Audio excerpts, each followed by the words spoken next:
You have mistaken your exhaustion for importance. Every time you check a notification or rush to fill the silence, you aren't working, you are hiding. Carl Jung understood that the modern obsession with constant motion is not ambition. It is a frantic escape from the terrifying stillness where the soul speaks. If you cannot sit alone in a room without reaching for a distraction, you are a prisoner of your own fragmentation. And I promise you, by the end of this transmission, you will see your busyness not as a virtue, but as the very mechanism that keeps you divided against yourself. Today we stop running. Today we enter the void. We are going to pull back the curtain on the addiction to doing and expose the radical ancient technology of non-action. This is not a lecture on laziness or a call to abandon your responsibilities. This is a deep dive into the Taoist principle of Wu Wei, illuminated by the depth psychology of Carl Jung. You will learn why your soul cannot be healed by a new morning routine, or a checklist, only by a profound surrender to stillness. By the time we reach the end, you will understand how non-action reorganizes a fragmented mind, how the unconscious is waiting to reorder your reality, and why the most powerful transformation you will ever experience begins the moment you stop struggling. Chapter 1. The Performance Epidemic, When Movement Became Morality. Let us look at the architecture of the modern psyche. We live in an age where movement has been elevated to a moral imperative. If you are not seen doing, you are judged as failing. The question, "What have you been up to?" is not a greeting, it is an interrogation. We have built a culture that equates stillness with guilt and silence with inadequacy. This is not accidental. Carl Jung warned that as we lose contact with the deep unconscious, we substitute spiritual depth with frantic activity. The noise of the outside world becomes a substitute for the missing voice of the inner world. We have become verification addicts, constantly checking likes, completed tasks, and calendar fullness as proof that we exist. But here is the shadow side of that moral glorification of busyness. It keeps you from ever meeting yourself. When you are always in motion, you are always externalized. You are defined by the reaction of the environment, and the environment is chaotic. So you become chaotic. You become a puppet of the collective unconscious, pulled by every trend and every crisis. The psychological cost is immense, a constant low hum of anxiety that you mistake for ambition. When was the last time you felt truly whole, not just satisfied that you finished a to-do list? That difference is the space between the ego and the self, and that space is filled with terror for the modern human. We do not fear failure. We fear the silence that follows success. What do you do when there is nothing left to fix? That question alone sends the ego into panic mode, forcing it to manufacture a new problem, a new goal, a new chase. Jung observed that neurosis is a substitute for legitimate suffering. Our addiction to the hustle is precisely that, a neurotic substitute. We would rather suffer the exhaustion of overwork than suffer the legitimate pain of facing our unlived life, our unprocessed grief, our abandoned creativity. The hustle loop is a painkiller, not a fuel. And like any painkiller, it destroys the organism over time if the underlying wound is never addressed. Chapter 2. The Physics of Psychic Fragmentation. To understand why stillness is the doorway to wholeness, we must understand what fragmentation actually is. Imagine your psyche as a mirror. Every trauma, every unmet need, every time you abandoned your authentic desire to please an authority figure, the mirror shattered a little. You picked up some of the shards and glued them together into a functional mask. This is the persona. But many shards fell into the unconscious. They live there as autonomous complexes, little splinter personalities with their own voices and needs. The hustle ego is a very loud shard. It screams, "Keep going." So you never have to hear the whispers of the other shards. The artist who was shamed, the lover who was rejected, the child who was silenced. Carl Jung's concept of the transcendent function is crucial here.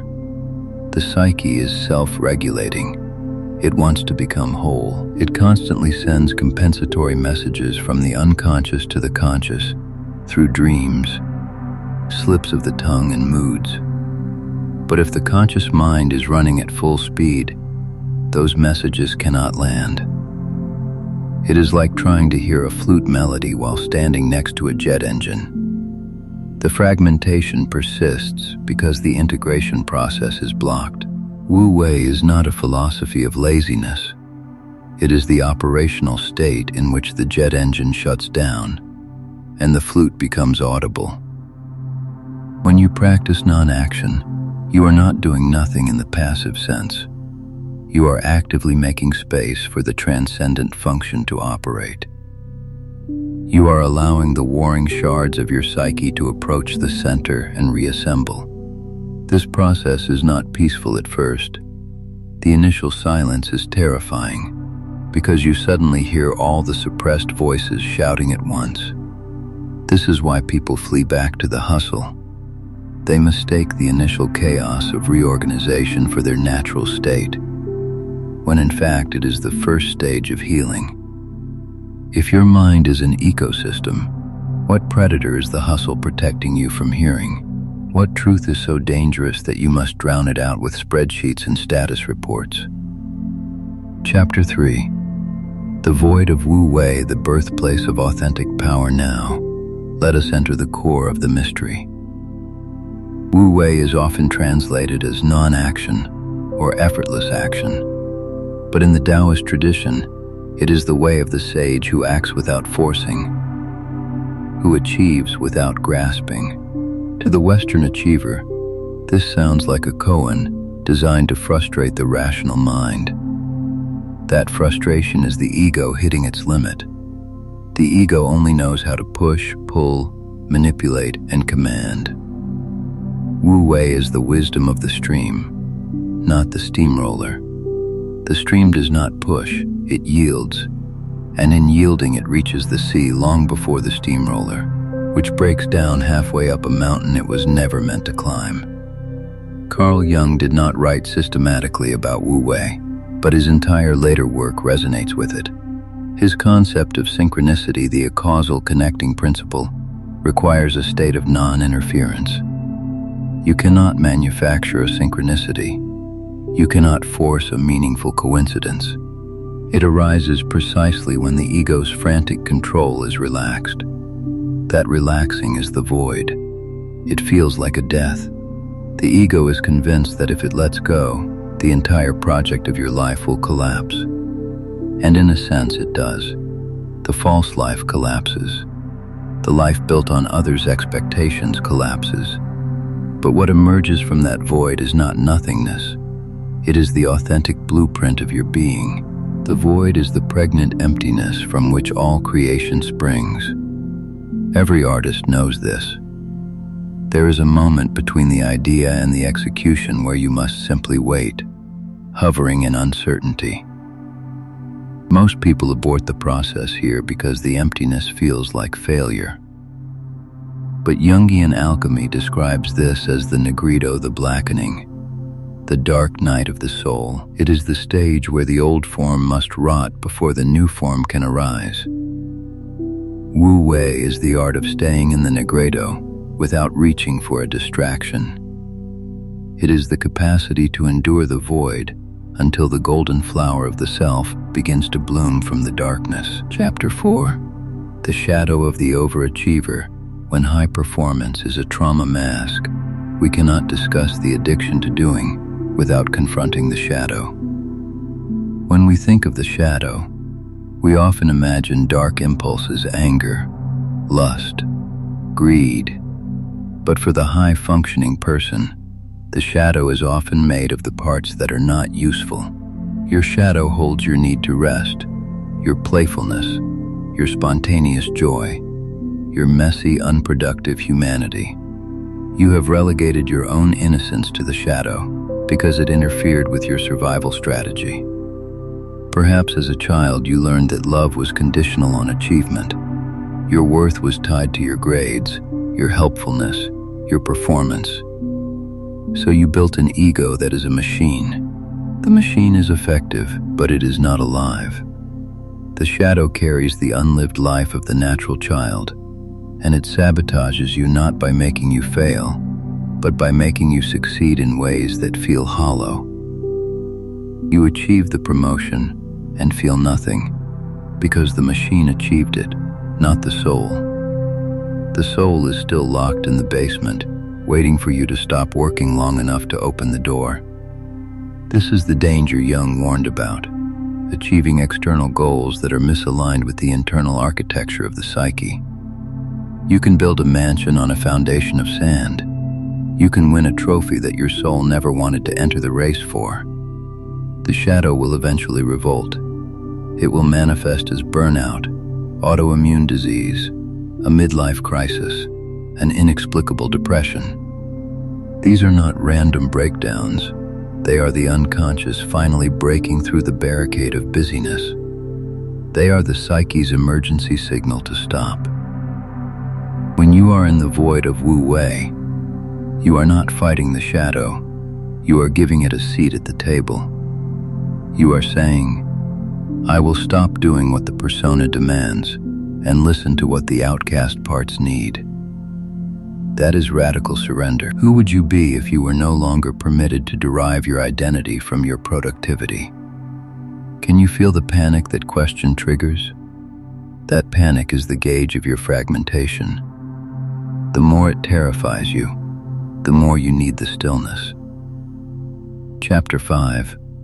The Ego's Mutiny, Why You Reach for the Phone in Silence. Let us zoom in on a micro moment we all know.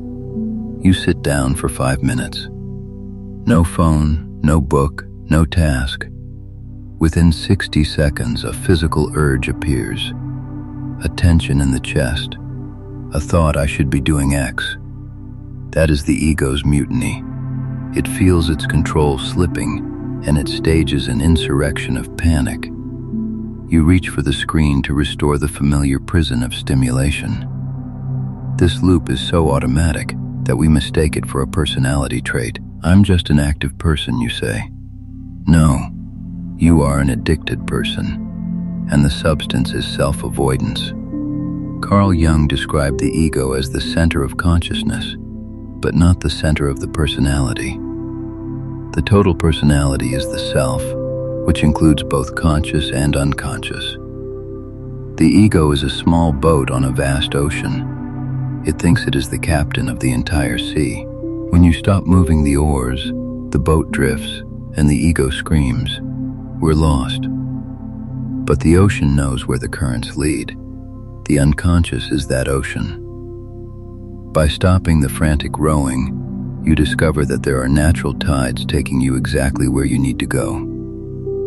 The mutiny of the ego is just the boat's oarsman refusing to admit he doesn't know the way. The discomfort you feel in silence is not a sign that you are doing something wrong. It is a sign that you are touching the edges of the ego's territory. It is a boundary dispute, and like any boundary dispute, it is settled not by running away, but by holding your ground. When you sit with the urge to flee and do not flee, you are performing a psychic circumcision. You are separating your identity from the impulse. You are building the muscle of the observer, which is the seat of the self. Chapter 6. Phase 1 of Surrender, the Art of Conscious Cessation. Let us move now into the practical spiritual technology. I want to offer you a phased map of radical surrender. Not a to-do list, a to-stop list. The first phase is what I call conscious cessation. You physically and mentally stop. For a dedicated period, start with 10 minutes you remove all inputs. No music, no podcast, no book, no food, no conversation. You just sit. The only thing you are permitted to do is observe your internal state. This is a form of Jung's active imagination without the active part yet. It is a descent into the empty theater of the mind. What will arise is a storm. The nervous system will go into a protest. Boredom will wash over you like nausea. You will suddenly remember 100 urgent tasks that previously were forgotten. This is a trick of the ego. It is generating false emergencies to get you to abandon the post. Recognize it as such. You are not a victim of your to-do list. You are a victim of a mutinous sailor. Just stay seated. The storm is finite. Every wave that rises eventually falls. If you can remain unmoved through the squall, you will notice something extraordinary. Beneath the choppy surface of thought, there is a deep silence. That silence is not emptiness. It is presence. This cessation disrupts the hustle loop and creates a vacuum. Nature abhors a vacuum. The unconscious will rush in to fill it. You might see images from dreams, feel a sudden sadness, remember a long-forgotten ambition. Do not censor these. They are the first letters from the exiled shards of the mirror. In this phase, you are not trying to solve anything. You are just opening the mail. The solution comes later. Chapter 7. Phase 2: the yield and the reorganization of reality. After you have practiced cessation, you move into the phase of the yield. This is where you bring the quality of Wu Wei into daily life.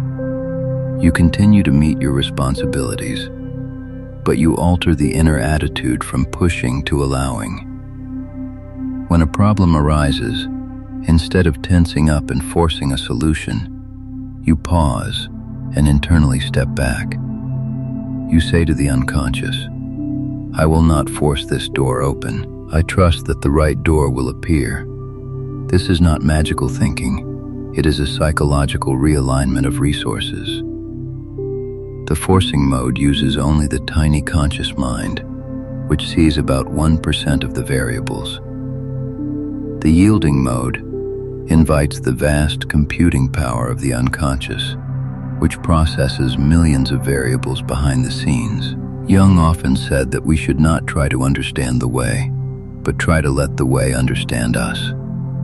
When you yield, the unconscious begins a spontaneous reorganization of your fragmented reality. You experience synchronicities: a chance meeting, a book falling off a shelf, a sudden clear dream. These are not coincidences.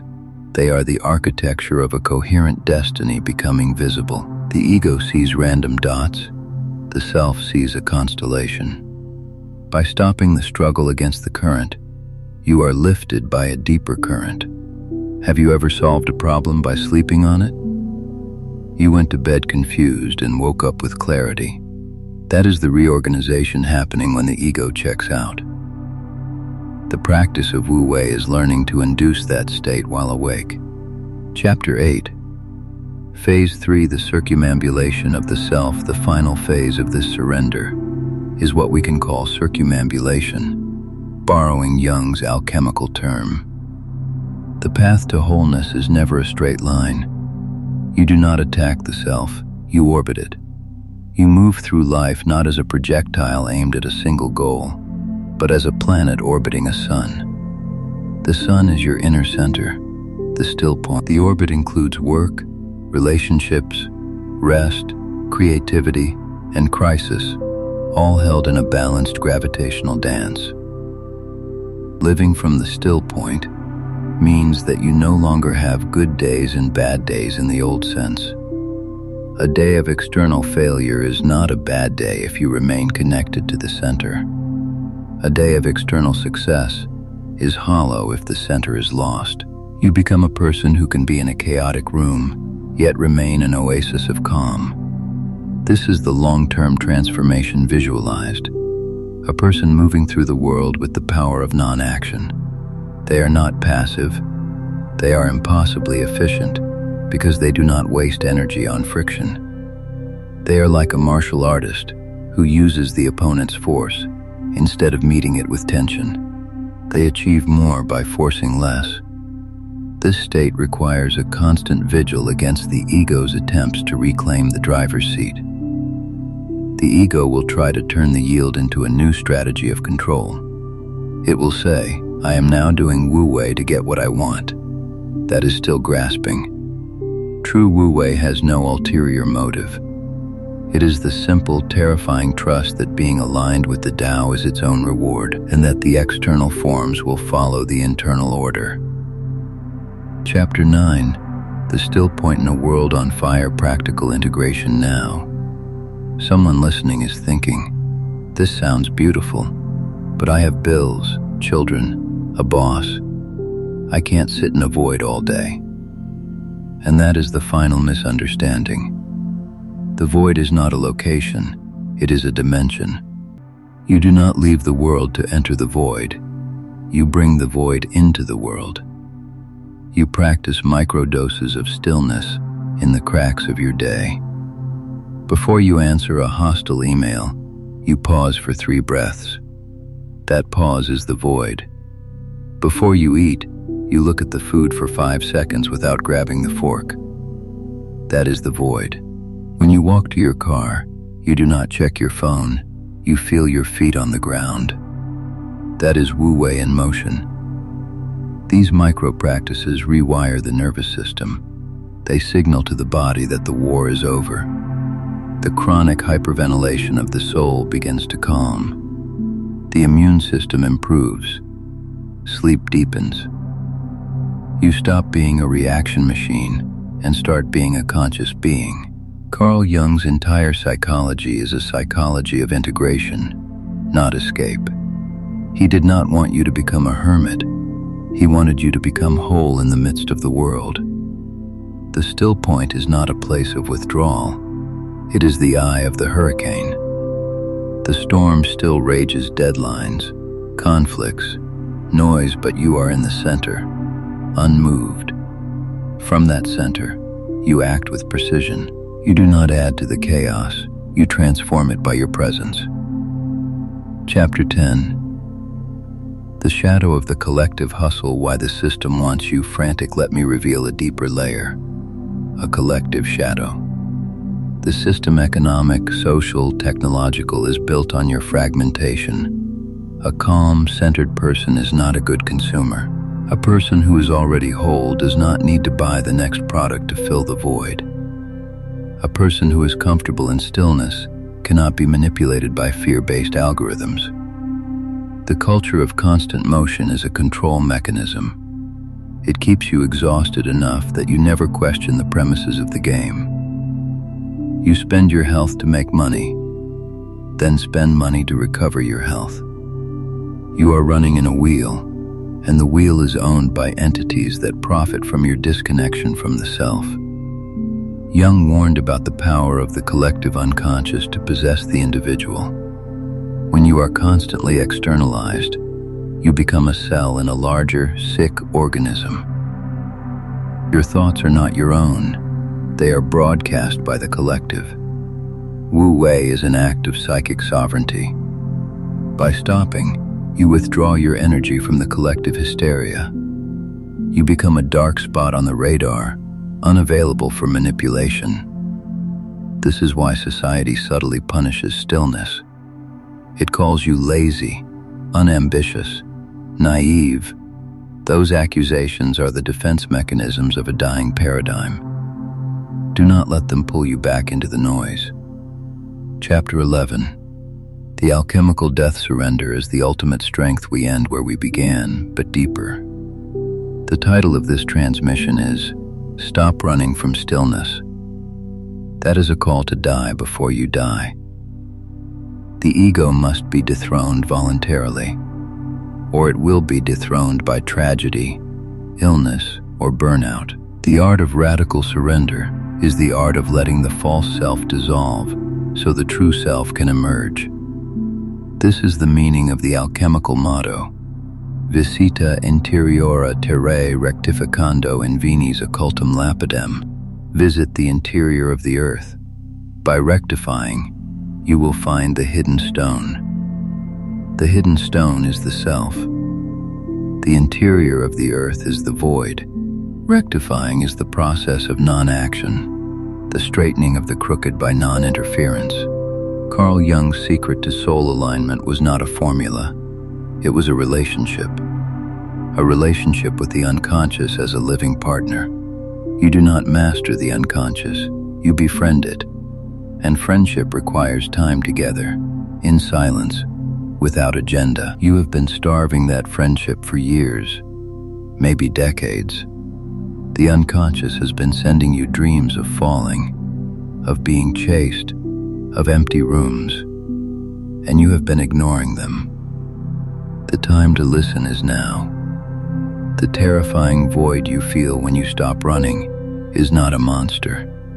It is the womb of your unlived life. It is the creative potential that you have been outsourcing to addictions and achievements. It is the voice of the self, muffled under the pillow of busyness. If you do nothing else with this transmission, if you forget every psychological term, remember this one thing. The moment you stop, the reorganization begins automatically. You do not need to repair yourself piece by piece. The psyche knows how to heal itself. You just need to get out of its way. So here is your invitation. Sit down, shut off the screen, feel the fear rise, and do not run. Let the silence crash over you like a wave. Beneath that wave is a current that knows where it's going. Surrender to it. The war is over. You can stop running now, and in that stillness,